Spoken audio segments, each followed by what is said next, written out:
लोग कहते हैं हम फलां को कब्रिस्तान उतार के आए हैं। नहीं, तू किसी को लेके नहीं गया, बल्कि मुर्दा तेरा हाथ पकड़ के कब्रिस्तान तक तुझे लेकर के गया है। तुमने उसको उसका घर नहीं दिखाया, बल्कि उसने तुमको तुम्हारा घर दिखाया है और ये कहा था, नादान, आज जहां मुझे लेकर के आए हो, कल लोग तुम्हें इसी दरवाजे पर लेकर के आएंगे और इसी जगह पे तुम्हें उतार देंगे। वो मंजर कितना अजीब होता है। साकिब, आज मूंछ का झगड़ा है, किसी का नाक का झगड़ा है, कोई अपने को माफ करने को तैयार नहीं है, किसी को गुनाहों का मुहासबा करने का मौका नहीं मिलता है, किसी को वक्त नहीं मिलता कि मुस्तफा के जिक्र की महफिल में आकर के बैठ जाया करे। मैं पूछना चाहता हूँ, कायनात में कोई मुस्तफा से ज्यादा मेहरबान हो तो दिखा दो, कोई आका से बड़ा करीब हो तो ला करके दिखा दो, कोई मुस्तफा जाने रहमत से ज्यादा हमारे काम आने वाला हो तो ला करके दिखाओ। उठाओ मरने वालों की तारीखें, आज अकल करके चलते हैं, नहा करके घंटों आईनों के आगे खड़े रहते हैं। मैं तुमसे पूछना चाहता हूँ, वो वक्त भी तो याद कर लिया करो जिस दिन मौत आकर के आपके गले पे हाथ रखेगी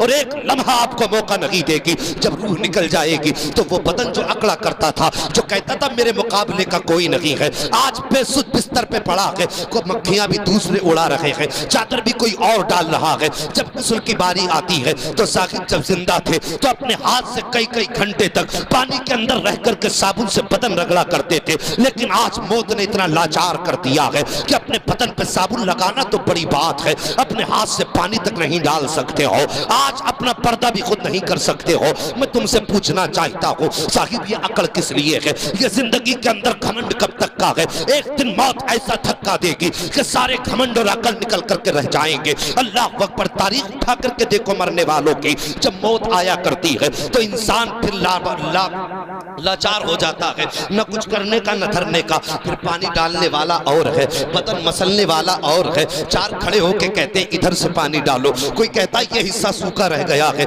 आज तुझे अपना बदन भी नजर नहीं आ रहा है, तेरे बदन को बताने वाले भी दूसरे हैं। कुछ लोग आए पैर अंगूठे बांध दिए, कहीं इसके पैर टेढ़े ना हो जाएं, किसी ने कहा चेहरे पे कपड़ा लपेट दो, कहीं चेहरे का इसका मुंह का जुगराफिया ना बदल जाए। आज तो तेरा अपनी मर्जी से मुंह भी बंद नहीं हो रहा है, कपड़े के जरिए बदन रोका जा रहा है, धागे के जरिए तेरे पैर रोके जा रहे हैं। फिर अकड़ता किस बात पर है, बिगड़ता किस बात पर है, घमंड किस चीज का है? क्या मौत नहीं आनी है? क्या तुझे इस तख्ते पे नहीं लेटना है? फिर बदन पे सफेद कपड़ा पहना दिया गया जिसे दुनिया कफन कहती है। आज जमाने के अंदर चला करते हो तो कहा करते हो वो मेरे सामने नहीं आ सकता, वो उसकी हैसियत नहीं मेरे सामने खड़ा हो जाए। सोच तो सही, जिसकी तू कल बातें किया करता था कि इसकी हैसियत सामने आने की नहीं है, आज वही तेरे जनाजे को कांधा दे रहा है, आज वो तुझे उठा करके लेकर के जा रहा है। आज तेरे वजूद में इतनी ताकत नहीं है कि अपने आखिरी घर की तरफ खुद से जा सके। अल्लाह अकबर, तू जमाने में अकड़ता रहा, मौत ने तुझे सीने से क्या लगाया, चार कांधों पे लेकर के तुझे गए हैं और मिट्टी के ढेरों के नीचे तुझे दफनाया गया है। तो वही अकरबा, वही भाई, वही दोस्त, वही अहबाब जो कहते थे कदम कदम पे साथ निभाएंगे, तेरा साथ ना छोड़ेंगे, आज कहते हैं ये सुराख रह गया है, इसे भी बंद कर दो, आखिरी तख्ता भी लगा दो। जो कहते थे तेरे बगैर जिंदगी नहीं गुजरेगी, आज कहते हैं सही से बंद कर देना, कोई सुराख बाकी न रह जाए। साकिब जरा गौर तो करो, कल जो साथ जीने मरने की कसमें खाते थे, आज तेरे ऊपर मिट्टी डाल करके जा रहे हैं, कोई एक लम्हा तेरे पास ठहरने के लिए तैयार नहीं है। जब तुझे कब्र के अंदर डाला है, मनो मिट्टी तेरे बदन पे डाल दी गई है, कोई सुराख न छोड़ा गया। साकिब कब्र का अंधेरा है, फिर उजाला कहां से लाओगे? आज कई कई लाइटों का इंतजाम है, तब भी कहते घर में अच्छा नहीं लगता है, घर में जब तक दूसरे ना हो दिल नहीं लगता है। साकिब उजाले में तन्हा दिल नहीं लगता, तो फिर कब्र तो अंधेरा है, वो तो कीड़े मकोड़ों का घर है, कोई साथ बटाने वाला भी नहीं है, कोई हिम्मत बनाने वाला भी नहीं है। साकिब अब मेरी बात को गौर से सुन लो, जब ये दुनिया वाले मनो मिट्टी डाल के चले जाएंगे, कोई सीने से लगाने वाला ना होगा। खुदा की कसम, ऐसी तन्हाई में तेरे डर को दूर करने के लिए, तेरी मुसीबतों को मिटाने के लिए अगर सबसे पहले कोई तेरी कब्र में आएगा तो वो कोई और नहीं होगा बल्कि हसनैन का नाना होगा, फातिमा का बाबा होगा, मुस्तफा जाने रहमत होंगे। इधर चेहरे से कफन हटेगा, उधर मुस्तफा रुख से चिलमन हटाएंगे और फरिश्ते भी कहेंगे मुबारक हो, नसीबों वाला है, आज तेरी कब्र में नबियों का इमाम जलवागर हो गया। अल्लाह, नारे तकबीर, जबरदस्त आवाज से बोलिए नारे तकबीर, नारे रिसालत, नारे हैदरी, मसलके आला हजरत हजरत अल्लामा मुफ्ती हम्माद साहिब क़िबला। सुभान अल्लाह, बहुत अच्छे मुफ्ती साहब, वाह वाह, ये मेरे मुस्तफा का करम नहीं तो और क्या है। किसी ने कहा था आ गए कब्र में भी छुड़वाने, दर्द कितना है उम्मती के लिए। अल्लाह अकबर, वो तो अपने उम्मती को कब्र में भी तन्हा न छोड़ते। तो शागिर्द हम कितने बेवफा हैं कि हमारी बस्ती में मुस्तफा की बातें हो और हम बिस्तर पे लेटे रहे। क्या तुमसे मुस्तफा को प्यार नहीं है या तुम्हें मुस्तफा से प्यार नहीं है? माना कि ये इसाले सवाब की महफिल हाजी नजीर हुसैन की थी, लेकिन बातें तो मदीने वाले मुस्तफा की हैं, बातें तो सारी सरकार की हैं। अगर तुझे मुस्तफा से प्यार था, आंखें बंद करके उठ जाया कर और कह दिया कर यार हवेली किसी की भी हो, बातें तो मदीने की होने वाली। ये इश्क का तकाजा है। आज मेरा ईमान कहता है नबी की हदीस के मुताबिक, आका करीम इरशाद फरमाते हैं जब तुम किसी मरने वाले को कब्र में दफना के आते हो ना, तो उसकी मिसाल मुस्तफा फरमाते हैं कल गरीकिल मुतगव्विस, ऐसे शख्स की तरह है जो समंदर में डूब रहा हो और गोते खा रहा है। जिसे तुमने कब्र में उतारा उसकी मिसाल ऐसे है जैसे समंदर में डूबने वाला इंसान गोते खाता हो। बड़े बड़े लोग बैठे हुए हैं, सफेद बालों वाले तजर्बाकार लोग हैं, सब जानते हैं जब बंदा डूबता है तो हर तरफ हाथ मारता है जी। अगर एक घास का तिनका हाथ आ जाए तो उसके सहारे से किनारे लगना चाहता है। ऐसे ही होता है ना, किसी ने कहा था डूबते को तिनके का सहारा काफी होता है। ये बात समझ में आ रही ना मेरी? आका फरमाते तो कब्र में दफन होने वाले की मिसाल ऐसी है जैसे कि डूबने वाले की मिसाल, वो गोते खाता है, हाथ मारता है। फरमाया गया जब बंदे को दफनाया जाता है, अगर उसके अमाल अच्छे नहीं होते तो उसके पैरों में आग की बेड़ियां लगाई जाती है। आग की बेड़ियां उसके पैरों में, पूरी कब्र को आग का संदूक बना दिया जाता है। फिर फरमाया मेरे मुस्तफा फरमाते हैं फिर कोई उसका चाहने वाला, उससे मोहब्बत करने वाला, चाहे उसका बेटा हो, उसका दोस्त हो, उसका बाप हो, उसका भाई हो, उसकी माँ हो, उसकी बहन हो, कोई भी रिश्तेदार हो, फरमाया जब वो उसके हक में हाथ उठाते और हाथ उठा के कहते हैं अल्लाह मेरे भाई को बख्श दे, अल्लाह मेरे बाप को बख्श दे, फरमाया गया अचानक उसकी कब्र में नूर आ जाता है। नूर आता है उसकी कब्र में और रोशनी ही रोशनी। फिर वो कहता है फरिश्तों बताओ तो सही, जब मुझे दफनाया गया तो अंधेरा था, जब मैं पापी था मेरे सर पे तो गुनाहों की गठरी थी, मेरे अमल का मामला तो ये कब्र को आग का संदूक बनाया गया। अचानक ये ठंडी हवाएं किधर से आ रही हैं और मेरे पैर की बड़ी बेड़ियां क्यों खुल गई, ये नूर के झोंके कब्र में किधर से आ रहे हैं? तो फरिश्ते कहते हैं मुबारक हो, आज तेरे बेटे ने मुस्तफा के जिक्र की महफिल आबाद कर रखी है।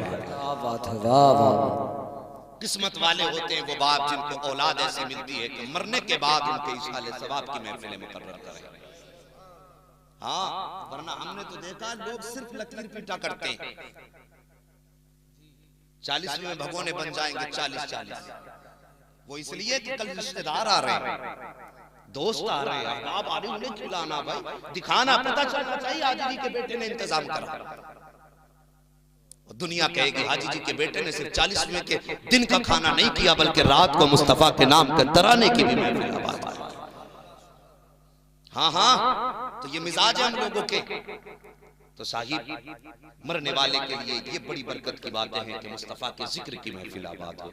लोग हमसे कहते हैं बड़ा ताज्जुब का मामला यार सुन्नियों में, बेटा पैदा हो तब मिलाद होती है, कोई मर जाए तब मिलाद होती है, हर जगह मिलाद ही मिलाद। हम सीधी सी बात कहते हैं, हम अपना एक उसूल है, मरने की तरफ देख न जीने की तरफ देख, जब चोट लगे दिल को मदीने की तरफ देख। हमारा उसूल ही ये है, हमें खुशी मिलती है तब भी मदीना याद आता है और हमें गम मिलता है तब भी मुस्तफा का मदीना याद आता है। इसलिए कि हम ये मानते हैं कि हमारी कोई भी खुशी हमारी अपनी नहीं होती है, हर खुशी का झोंका गुंबदे खजरा से टकरा के आया और मर्ज अगर कोई भी लगे, गम कोई भी हो, तो अपना उसूल हम जानते ये हैं कि उसका इलाज दुनिया के पास नहीं है, उसका इलाज गुंबदे खजरा के आका के पास है। हम तो इसी बुनियाद पे नबी नबी करते हैं, सिर्फ इस बुनियाद पे आका का नाम लिया करते हैं कि कयामत के दिन जब अच्छे आए तो मुस्तफ़ा हम पापियों को देख के कहते हैं फरिश्तों आने दो, ये माना कि ये तुम्हारे साथ पारसा हैं, ये नमाजी जा रहे हैं, ये गाजी जा रहे हैं, ये हाजी जा रहे हैं, ये पारसा जा रहे हैं। काश मुस्तफ़ा हाथ उठा के कह दें फरिश्तों छोड़ दो, जब दुनिया सर्दी में बिस्तर में लेटी थी, ये तन्हाई में बैठ करके अपने बिस्तर छोड़ करके मेरे नाम की महफिलें सजा के बैठे थे। इन्होंने सर्दियों में अपना घर बार छोड़ दिया था। आज मैं इनको हाथ पकड़ के जन्नत का परवाना देना चाहता हूं। सुभान अल्लाह, वाह वाह वाह, जिंदाबाद। नारे तकबीर, नारे रिसालत, मसलके आला हजरत हजरत अल्लामा मुफ्ती हम्माद साहिब क़िबला, महफिल ऐसाले सवाब। सुभान अल्लाह। साहिब, मौत जब आती है तो वो किसी की उजड़ती गोद नहीं देखती। मौत जब आती है तो ये भी नहीं देखती कि बाप के आंसू निकलेंगे, माँ के जिगर पे क्या गुजरेगा, भाई के कलेजे पे क्या होगा। मौत जब आती है तो सारी दुनिया से नजर फेर के सिर्फ अपने मकसद की तरफ आती है। बेशक बेशक। आज तक मौत ने किसी के दरवाजे पे इजाजत नहीं ली, लेकिन हाँ, मेरे नबी का वो दरबार है जहां पे मलकुल मौत भी आए तो इजाजत मांग रहे। सुभान अल्लाह। मगर साहिब याद रखना, जज़ाकल्लाह, साहिब याद रखना, मौत एक ऐसा दाग है जो हर सीने पे लगा। न इसने बादशाह को बख्शा है, न इसने अमीर को बख्शा है, न वजीर को बख्शा है। मौत जब आई है तो बड़े अच्छों अच्छों की आंखों में आंसू दिए। मरने से पहले मरने का इंतजाम कर लो। हमारा मामला तो ये है, अगर भाई की 4 बीसे मिल जाए तो हम 4 बीसे पे सांप बन के बैठ जाते हैं। मिजाज है हमारा, सांप बन के बैठ जाते हैं। साहिब, एक दिन मरना है,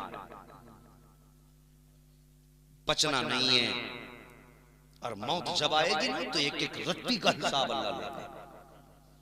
यहां तक फरमाया गया, अगर तुमने चलते फिरते किसी के खेत के धान के पेड़ में से एक दाना तोड़ के उसे मुंह में रखा, फरमाया गया तुमने छिलका यहां डाल दिया, एक दाने का छिलका दांत में रख देते ना, हमारा सूत के हाथ चल रहे हैं, पता ही नहीं किसकी तोड़ दी, किसकी बर्बाद कर दी।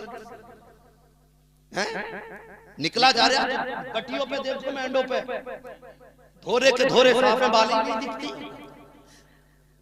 कुछ नहीं मिलता, वही मारा हाथ सट्ट से बाल सूत दी पूरी, 4 दाने खाए बाकी फेंक दिए।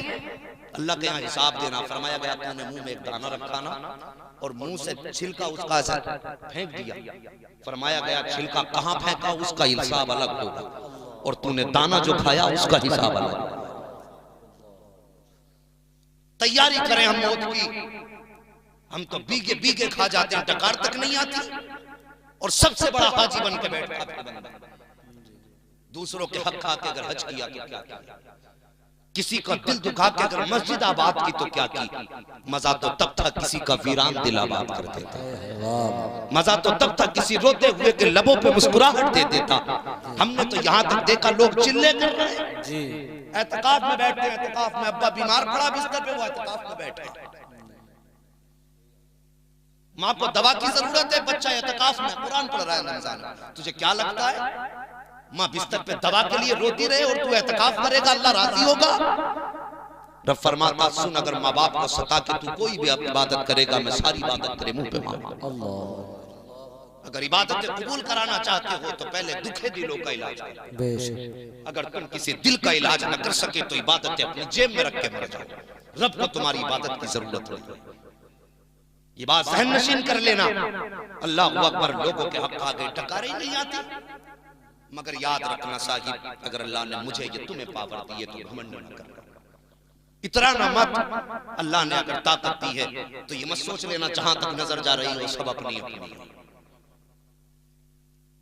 कहते हैं ना अमीर के जबर के दौरे कब्र भी अच्छी नहीं होती, एक कहावत है बड़े बोलों में हमने सुनी है साहब, हमें कहा जाता है कि जबर के दौरे कब्र भी अच्छी नहीं होती। तो मैं कहता हूँ साहिब एक बात याद रखो, तुम ये मत समझ लेना अगर आज कोई गरीब है तो उसकी कोई सुनने वाला नहीं है, उसका कोई हिमायती नहीं है, उसका कोई हमदर्द नहीं है, ये मत सोच लेना। याद रखना मेरे आका फरमाते हैं कांटा उम्मती को लगता है तो दर्द मदीने वाले को हुआ करता है।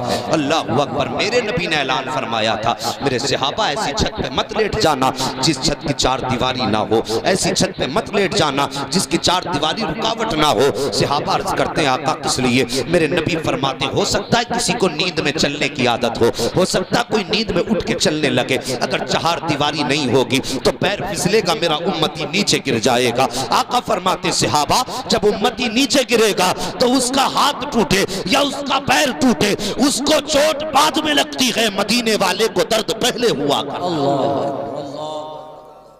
खंजर चले किसी पे तड़पते हैं हम अमीर, सारे जहां का दर्द हमारे जिगर में है।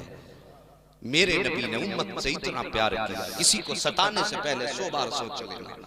माना कि दुनिया में प्रधान प्रधान सब इसके खिलाफ है, मगर याद रखना मदीने वाला अपने कमजोर उम्मती के साथ है। और खुद मेरे आका ने फरमाया मैदान क़यामत में मैं अपने गरीब उम्मतियों की सफ में खड़ा हूं। ये याद रखना, मेरे नबी ने फरमाया क़यामत में अपने गरीब उम्मतियों के साथ खड़ा होगा। साकिब फिर सोचो, फिर खुदाई का फैसला किधर जाएगा? अल्लाह का महबूब फरमाता है कि मैं मजलूमों के साथ खड़ा होऊंगा। अब जालिम से हिसाब हो रहा है, जालिम अपने गवाह पेश करे, अपनी सफाई पेश करे, कितनी भी सफाई पेश कर ले, मगर फैसला उधर होगा जिधर महबूब खुदा खड़ा होगा। आका फरमाते हैं जालिमों की अलग जमात होगी, मजलूमों की अलग जमात होगी। सुनो, रब का करम उधर बरसेगा जिधर मदीने वाले की नजरें करम पड़ती है। सुभान अल्लाह, सुभान अल्लाह, वाह वाह वाह। किसी को सताने से पहले 100 बार सोचना चाहिए, लेकिन आज पता ही नहीं है, मेड़े की मेड़े हड़प कर जाते हैं। कहते नहीं थे हैं पीछे अब्बा के जमाने में कि नाप ले यार, 4 शरीक थे ना, 4 बीघे एक हो गई, मैं क्यों नापूं? जिसकी ज्यादा है वो तो नापने ही तैयार नहीं। एक बात बताऊं, एक बादशाह था, उसके महल की थोड़ी सी दीवार टेढ़ी हुई थी। जवानों, बड़े